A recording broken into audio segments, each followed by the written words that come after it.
Hi price allot கர்த்தர் நாமத்துக்கு மகிமை உண்டாவதாக.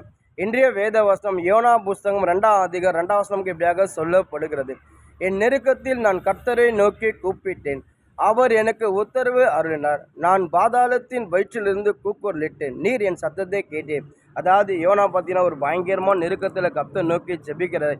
யோனா அவர் சாகர் நிலைமையில் இருக்கிற அந்த நிலைமையில் கர்த்தர் நோக்கி விண்ணப்பகிற, ஆண்டவரே நான் நெருக்கத்தில் இருக்கிற ஆண்டவரே, என் ஜீவன் போகிற நிலைமையில் இருக்குது ஆண்டவரே, ஆண்டவரே என் ஜீவனை காப்பாற்றுங்க ஆண்டவரே, நான் உம்முடைய பிள்ளை ஆண்டவரே, என் ஜெபத்தை கேளுங்க ஆண்டவரே, அப்பா ஆண்டவரே உம்முடைய கிருபை என் மேலே இருக்கட்டும் ஆண்டவரே, நீங்கள் எனக்கு தயவு காட்டுங்க ஆண்டவர், நீங்கள் என்னை விடுதலை பண்ணலாம், நான் நிச்சயமாக நான் இறந்துடுவேன் ஆண்டவரே, ஆண்டவரே என்னால் வெளியே வர முடிய சூழ்நிலை இருக்கிற ஆண்டவரே எனக்கு உதவி செய்யுங்க சொல்லி யோனா கர்த்தர் நோக்கி ஜெபிக்கிறார்.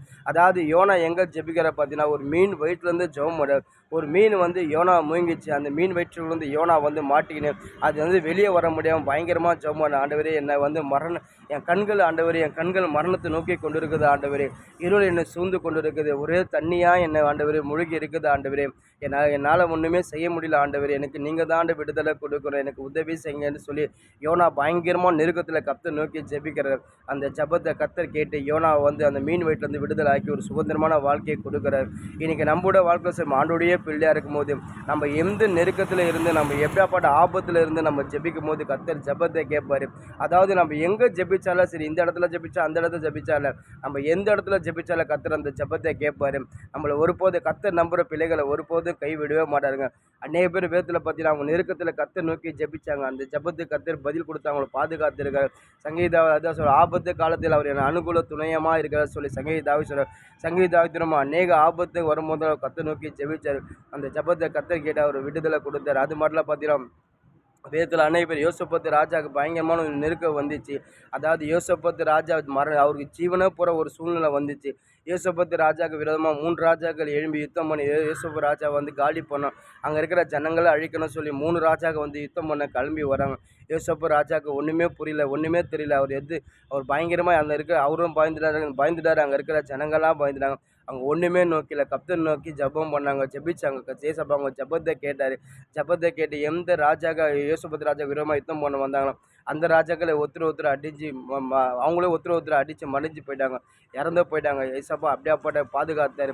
ஏசப்பா நம்புகிற பிள்ளைகளை ஒருபோதும் கைவிட மாட்டாங்க. நெருக்கத்தில் இருக்கும்போது ஆண்டோடைய பிள்ளைகளுக்கு நெருக்கத்தில் இருக்கும்போது கர்த்தர் தான் உதவி செய்வாங்க. நீங்கள் ஒன்று உங்களுக்கு ஆபத்து வருதா, உங்களுக்கு நெருக்கம் வருதா, நீங்கள் எந்த மனுஷன் உதவி கேட்காத, எந்த மனுஷங்கிட்ட உதவி கேட்கலாம். சில மனுஷன் உங்களுக்கு உதவி செய்வாங்க, சில மனுஷன் உங்களை பயந்து உங்களுக்கு ஒதுங்கி போயிடுவாங்க. எதுக்கு நம்மளுக்கு தேவையில்லாத வம்பு சொல்லி ஒதுங்கி போயிடுவாங்க. ஆனால் ஏசப்பா நம்புகிற பிள்ளைகள் உங்களுக்கு என்ன நெருக்கம் வந்தாலும் அவர் உங்கள் கூட தான் இருப்பார். உங்களுக்கு என்ன ஆபத்து வந்தாலும் அவர் உங்கள் கூட தான் இருப்பார். அதான் சங்கீத தாவீது சொல்கிறாரு, நான் மரண இருளில் பள்ளத்தாக்கி நடந்தாலும் பொல்லாப்புக்கு பயப்படும், தேவரே நீர் என்னோடு கூட இருக்கிறீர், உமது கோல் உமது தடியம் என்னை தேற்றுகிறது ஆண்டவரே, மரணமேனு சூழ்ந்து கூட என்னை பாதுகாக்கிற தேவன் நீ உண்டு சொல்லி சங்கீத தாவீது சொல்கிறாரு. அநேக பேர் வேதத்தில் பார்த்தீங்கன்னா அவங்க நெருக்கத்தில் கர்த்தரை நோக்கி ஜெபிச்சாங்க. அதாவது ஆபிரகாம் பார்த்தீங்கன்னா ஒரு சோதம் குமார பட்டணம் அழிக்கப்பட போகுது. அந்த பட்டணத்துக்கு நெருக்கத்தில் கர்த்தரை நோக்கி ஜெபிக்கிற ஜெபத்தை கர்த்தர் கேட்குறார். ஆனால் இருந்தாலும் அந்த பட்டணம் அழிக்கப்பட்டது. அந்த பட்டணம் பார்த்தீங்கன்னா ஒரு நீதிமானோட இல்லை, அதனால் அந்த பட்டணம் அழிக்கப்பட்டது. அநேக பேர் வேதத்தில் பார்த்தீங்கன்னா அவங்க பயங்கரமாக நெருக்கமான சூழ்நிலை கர்த்தரை நோக்கி ஜெபிக்கும் போல கர்த்தர் அந்த ஜெபத்தை கேட்டு அவங்களுக்கு என்ன வேணுமோ ஏசப்பா அதை கொடுக்குறாரு. இன்றைக்கி உங்களோட வாழ்க்கை சரி, நீங்கள் ஆண்டோடைய பிள்ளையாக இருக்கும்போது நீங்கள் எந்த சூழ்நிலை சரி, எந்த சூழ்நிலை எந்த நேரத்தில் நீங்கள் ஜெபிச்சாலும் கர்த்தர் உங்களுக்கு ஜெபத்தை கேட்டு உங்களுக்கு ஒரு விடுதலை கொடுப்பார். இந்த தேவன் அப்படியாப்பட்ட தேவன். அதான் ஏசாயா தீர்க்கதரிசி சொல்கிறார். ஏசாயா 25:4 சொல்கிறார். இவர் பார்த்தீங்கன்னாக்கா ஏழைகளுக்கு பெலனாக இருக்கிறாராம். அதாவது பெருங்காற்றுக்கு வெள்ளத்துக்கு இவர் அடைக்கலமாக இருக்கிறார். அதாவது வெயிலில் இருக்கிறவர் இவர் மரம் காட்டுற நிழலாக இருக்கிறாரா.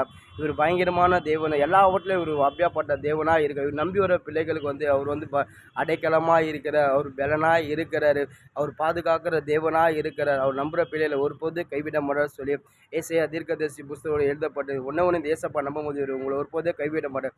எந்த நேரத்தில் கர்த்தரை நோக்கி ஜெபம் பண்ணுங்க, கர்த்தர் நிச்சயமாக உங்கள் ஜெபத்தை கேட்பார். அதுதான் பவுல் சொல்கிறார், நீங்கள் ஒன்றை குறித்து கவலைப்படாத, நீங்கள் எல்லாவற்றையும் குறித்து விண்ணப்பத்தோடு சோத்தோடு வேண்டுதோடு ஜெபத்தினால் தேவனுக்கு தெரியப்படுத்துங்க சொல்கிறார். நீங்கள் எல்லாவற்றையும் குறித்து சோத்திரம் பண்ணி ஏசப்பாவுக்கு தெரியப்படுத்துங்க, நிச்சயமாக உங்கள் ஜெபத்தை கர்த்தர் கேட்பார்.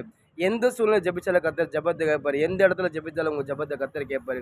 கர்த்தர் நம்புகிற பிள்ளையை ஒருபோது கைவிட மாட்டார். யோனா கர்த்தர் நம்பியிருந்தார், யோனா கர்த்தரை கைவிடல. நீங்கள் ஏசப்பா நம்பி ஜெபம் பண்ணுங்க, உங்களுக்கு ஏசப்பா கொடுப்பார், உங்களை கைவிட மாட்டார். ஆமென்.